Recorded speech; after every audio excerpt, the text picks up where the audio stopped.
जय श्री कृष्णा दोस्तों। श्री कृष्ण कहते हैं, जिन रिश्तों को आपकी मौजूदगी से परहेज होने लगे वहां से मुस्कुरा के चले जाना ही बेहतर है। रिश्ते कभी अपने आप नहीं टूटते, रवैये उन्हें तोड़ देते हैं। रिश्ते कभी अपने आप नहीं टूटते, अहंकार, अज्ञान और रवैये उन्हें तोड़ देते हैं। अकड़ तो सब में होती है, पर झुकता वही है जिसको रिश्ते की फिक्र होती है। अक्सर हम जिंदगी में अपने बहुमूल्य रिश्तों को अपने झूठे अभिमान की आग में जलाकर नष्ट कर देते हैं।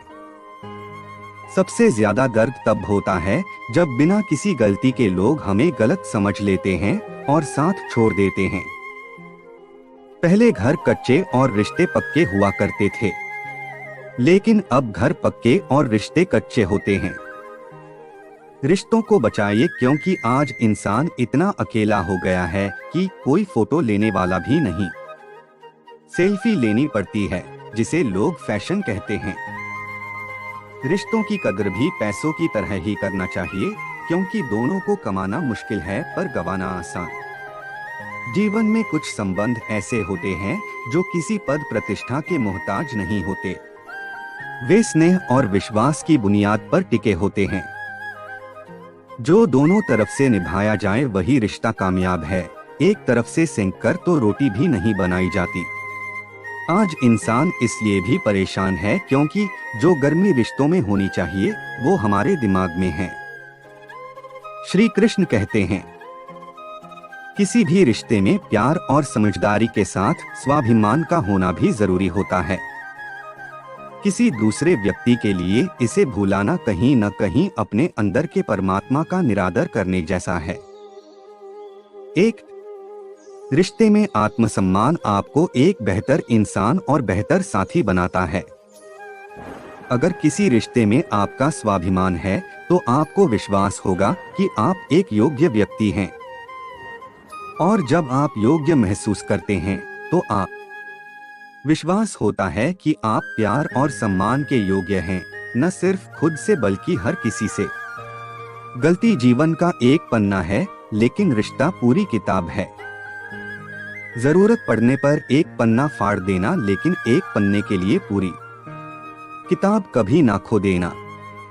रिश्ते मौके के नहीं, भरोसे के मोहताज होते हैं। रिश्ते यदि थोड़ा झुक कर भी समझते हो तो कोई अजीब बात नहीं, सूरज भी तो ढल जाता है चांद के लिए।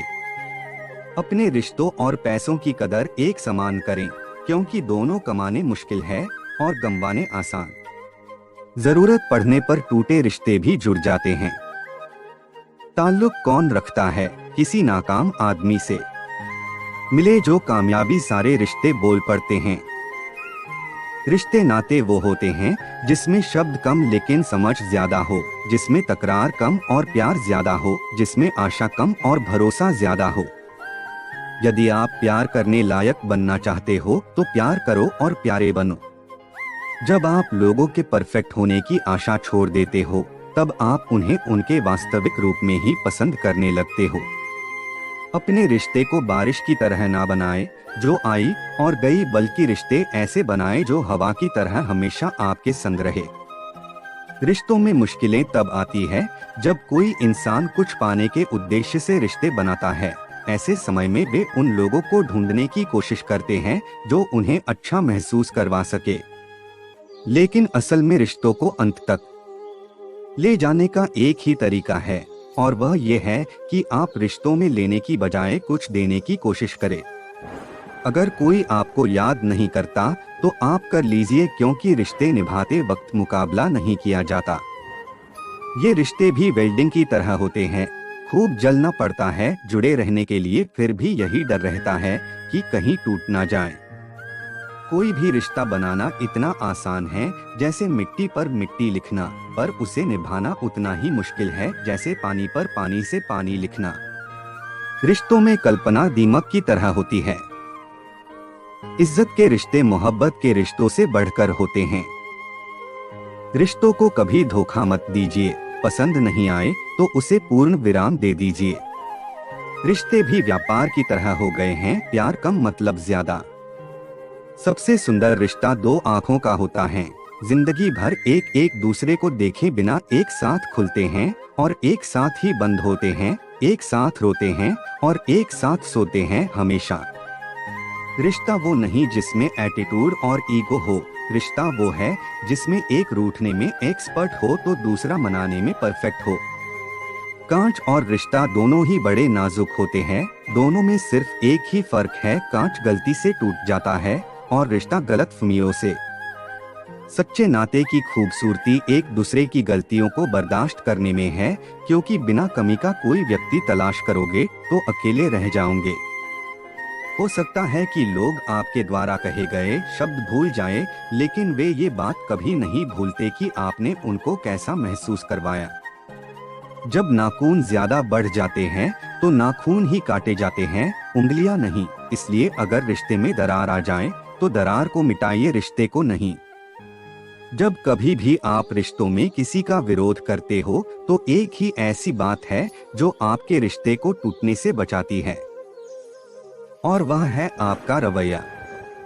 वो व्यक्तित्व की मीटिंग दो केमिकल पदार्थ के संबंध की तरह होती है, यदि उनमें कोई अभिक्रिया होगी तो दोनों रूपांतरित होंगे। रिश्ते निभाकर ये जान लिया हमने, माँ बाप के सिवा कोई अपना नहीं होता। रिश्ता जो भी हो मजबूत होना चाहिए, मजबूर नहीं। कोई भी रिश्ता तोड़ने से पहले एक बार स्वयं को पूछ ले कि आज तक इस रिश्ते क्यों निभा रहे थे। प्यार से बने रिश्ते तोड़ने की कितनी भी कोशिश करो रिश्ते नहीं टूटेंगे, लेकिन स्वार्थ से रिश्ते बनाने की कितनी भी कोशिश करो वो रिश्ते कभी नहीं बनते। जीवन में रिश्ता होना जरूरी है, लेकिन उस रिश्ते में जीवन होना जरूरी है। कीमती है सिक्के, ईमान सस्ता है, यहाँ रिश्तों का मतलब ही मतलब का रिश्ता है। रिश्ते पैसों के मोहताज नहीं होते, क्योंकि कुछ रिश्ते मुनाफा नहीं देते पर जीवन अमीर बना देते हैं। रिश्ता वो नहीं होता जो दुनिया को दिखाया जाता है, रिश्ता वह होता है जिसे दिल से निभाया जाता है। रिश्तों में रोज खुश रहकर आप अपनी हिम्मत को नहीं बढ़ा सकते, इसे आप बुरी परिस्थितियों का और चुनौतियों का सामना करके ही बढ़ा सकते हो। हम झुकते हैं क्योंकि हमें रिश्ते निभाने का शौक है, वरना गलत तो हम कल भी नहीं थे और आज भी नहीं। रिश्ते खराब होने की एक वजह यह भी है कि लोग झुकना पसंद नहीं करते। असल में रिश्ते एक दूसरे का ख्याल रखने के लिए बनाए जाते हैं, एक दूसरे का इस्तेमाल करने के लिए। अक्सर वही रिश्ते टूट जाते हैं जिन्हें संभालने की कोशिश कोई एक करता है। उस रिश्ते का कोई वजूद नहीं होता जो एक तरफा निभाया जाता हो। अकेलेपन और इच्छाओं की बुनियाद पर शुरू होने वाले रिश्ते बुरा वक्त आने से पहले ही खत्म हो जाते हैं। नाराजगी को कुछ देर चुप रहकर मिटा लिया करो, गलती पर बात करने से रिश्ते उलझ जाते हैं। मैं सही हूँ और सिर्फ मैं सही हूँ, इस भ्रम ने भी ना जाने कितने रिश्ते खत्म कर दिए हैं।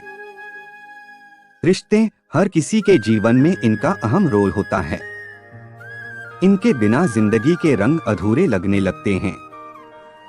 इसलिए हर किसी की यही चाह होती है कि उसके संबंधित सभी रिश्ते उसके मरते दम तक उसका साथ निभाएं। मगर केवल ऐसी कामना रखने से रिश्तों को मजबूत नहीं किया जाता। इन्हें निभाने के लिए सूझबूझ का होना भी बहुत जरूरी होता है। परंतु आजकल के इस मॉडर्न जमाने में लोग रिश्तों की असल डोर को टूटती जा रही है। इसका सबसे बड़ा कारण भी व्यक्ति ही है। जी हाँ, इंसान के भीतर की खामियां ही उसके रिश्तों में कड़वाहट पैदा करती हैं। तो क्या आप भी अपनी लाइफ के रिश्तों को सही से निभाने में हर बार नाकाम हो रहे हैं और डिप्रेशन के शिकार हो रहे हैं? तो आपको बता दे, लीलाधर श्री कृष्ण आपकी इसमें मदद कर सकते हैं। जी हाँ, शास्त्रों में कहा गया है कि अगर किसी को अपने जीवन में रिश्तों की अहमियत के साथ उन्हें निभाने की कला सीखनी हो तो श्री कृष्ण से बड़ा कोई गुरु नहीं है, क्योंकि भगवान विष्णु ने अपने इस अवतार के दौरान हर रिश्ते को बड़ी ही ईमानदारी व समझदारी से निभाया। आइए सीखते हैं इनसे रिश्तों को मैनेज करने के कुछ सूत्र। दोस्ती का रिश्ता। ये बात किसी से छिपी नहीं है कि भगवान श्री कृष्ण के लिए अपने परम मित्र सुदामा की दोस्ती के कितनी खास थी। इनके दोस्ती के बीच कभी भी ऊंच नीच, अमीरी गरीबी, छोटे बड़े का भेद नहीं आया था, बल्कि इनकी मित्रता ने इन सबको समाप्त कर दोस्ती के अनोखे ही रिश्ते की बुनियाद कायम की थी। इसीलिए आज के समय में इनकी दोस्ती की मिसालें दी जाती हैं। तो अगर आप भी दोस्ती निभाना चाहते हैं तो श्री कृष्ण और सुदामा की दोस्ती को अपन ध्यान में जरूर रखें। माँ बाप का रिश्ता। माँ बाप का रिश्ता जिंदगी का सबसे अहम रिश्ता होता है। पौराणिक मान्यताओं के अनुसार श्री कृष्ण का लालन पालन नंद बाबा और यशोदा मैया के आंगन में हुआ था, परंतु भगवान श्री कृष्ण ने देवकी और वासुदेव जी को भी अपने जीवन में उतना ही महत्व दिया और दोनों ही जगह एक आदर्श बेटा बनकर अपना कर्तव्य निभाया। इस तरह कृष्ण की जीवनी से हमें माता पिता के रिश्ते की अहमियत पता चलती है। गुरु और शिष्य का रिश्ता। भगवान श्री कृष्ण से हमें ये सीख मिलती है कि श्री कृष्ण अपने जीवन में जिन भी संतों से रूबरू हुए उन्होंने उनका हमेशा आदर सत्कार किया। स्वयं भगवान होने के बावजूद भी श्री कृष्ण के मन में अपने गुरुओं के लिए अपार प्रेम था। शास्त्रों के वर्णन मुताबिक इन्होंने ने सादीनपन मुनि के आश्रम में जाकर एक साधारण शिष्य की तरह 64 कलाओं की शिक्षा ग्रहण की थी। प्रेम का रिश्ता। ग्रंथों में श्री कृष्ण की हजारों गोपियां के बारे में उल्लेख किया गया है, मगर असीम प्रेम की बात करें तो वो उनका राधा के प्रति सबसे गहरा था। श्री कृष्ण राधा गोपियों के साथ मिलकर रास लीला रचाते थे, परंतु श्री कृष्ण इन सभी से प्यार के साथ साथ उनका सम्मान भी करते थे। इसलिए कहा जाता है, आजकल के प्रेमियों को श्री कृष्ण और राधा की प्रेम कहानी से सच्चे प्यार के प्रति सम्मान की सीख लेनी चाहिए। चलिए अब आपको एक कहानी सुनाते हैं जो आपको रिश्तों की अहमियत सिखाएगी। कहानी दो भाइयों की है। दोनों ही बड़े स्नेह के साथ रहते थे। कोई चीज लाते तो एक दूसरे के परिवार के लिए भी अवश्य लाते। छोटा भाई भी सदा बड़े को आदर तथा सम्मान की दृष्टि से देखता। एक दिन किसी बात पर दोनों में कहा सुनी हो गई। बात बढ़ गई और छोटे भाई ने बड़े भाई को अपशब्द कह दिए।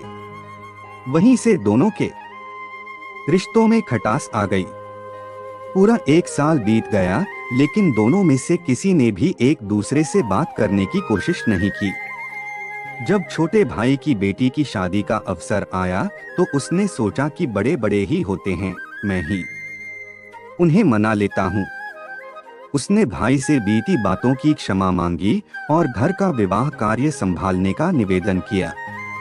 लेकिन बड़ा भाई मन में बात लेकर बैठा था, इसलिए उसने विवाह में जाने से मना कर दिया। इससे छोटा भाई भी दुखी हुआ, लेकिन उसने ठान लिया कि किसी भी तरह भाई को मना कर रहूंगा। विवाह के लिए काफी कम दिन बचे थे। छोटे भाई के प्रयास लगातार जारी थे। एक दिन एक रिश्तेदार ने छोटे को बताया कि तुम्हारा बड़ा भाई रोज एक महाराज जी के पास सत्संग सुनने जाता है। उनकी सारी बातें भी वो मानता है। इसके बाद छोटा भाई उन संत के पास पहुंचा और पिछली सारी बात बताते हुए अपनी गलती के लिए क्षमा याचना की और पश्चाताप व्यक्त किया। उसने संत से निवेदन किया कि आप मेरी बेटी के विवाह में मेरे बड़े भाई को आने के लिए राजी कर दें। दूसरे दिन जब बड़ा भाई सत्संग में गया तो संत ने उससे पूछा, क्यों तुम्हारे छोटे भाई के यहाँ कन्या का विवाह है, तुम क्या काम संभाल रहे हो? उसने जवाब दिया कि मैं तो विवाह में सम्मिलित ही नहीं हो रहा हूँ।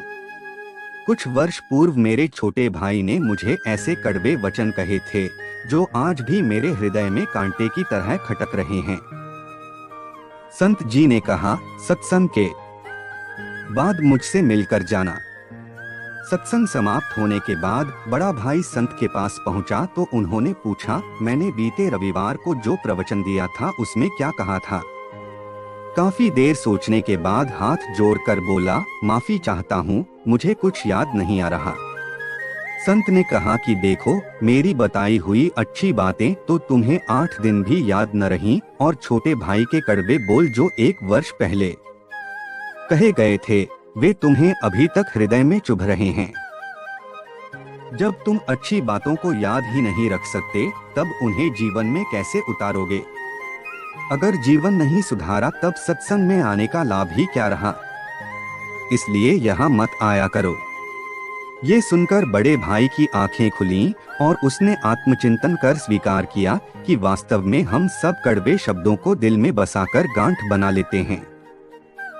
जीवन भर उसे सोचकर अपने मन में दूसरों के प्रति नफरत बढ़ाते जाते हैं, लेकिन बात करके उसे सुलझाने का प्रयास नहीं करते, क्योंकि हमारा अहंकार हम पर हावी होता है।